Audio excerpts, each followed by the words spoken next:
ये जो 24 फरवरी मंगलवार का दिन पड़ रहा है, इस दिन से होलाष्टक प्रारंभ हो रहे हैं, महाराज यानी कि होली के दिन। इन दिनों में शिव मंदिर में किया जाने वाले उपाय का फल तुरंत प्राप्त होता है।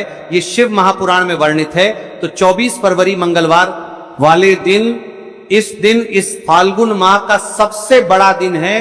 केवल 3 दीपक, कितने दीपक? केवल 3 दीपक प्रत्येक घर की महिला इन स्थानों पर अवश्य प्रज्वलित करके रखें, क्योंकि इस दिन से होलाष्टक प्रारंभ हो रहे हैं। यदि घर में कोई नकारात्मक शक्तियां हैं तो उसका नाश होगा।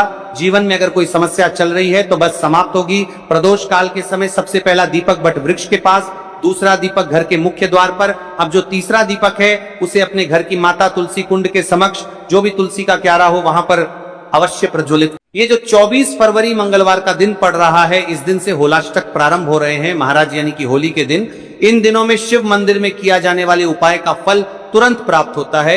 ये शिव महापुराण में वर्णित है। तो 24 फरवरी मंगलवार वाले दिन, इस फाल्गुन माह का सबसे बड़ा दिन है। केवल 3 दीपक, कितने दीपक? केवल 3 दीपक प्रत्येक घर की महिला इन स्थानों पर अवश्य प्रज्वलित करके रखें, क्योंकि इस दिन से होलाष्टक प्रारंभ हो रहे हैं। यदि घर में कोई नकारात्मक शक्तियां हैं तो उसका नाश होगा। जीवन में अगर कोई समस्या चल रही है तो बस समाप्त होगी। प्रदोष काल के समय सबसे पहला दीपक बट वृक्ष के पास, दूसरा दीपक घर के मुख्य द्वार पर। अब जो तीसरा दीपक है उसे अपने घर की माता तुलसी कुंड के समक्ष, जो भी तुलसी का क्यारा हो, वहां पर अवश्य प्रज्वलित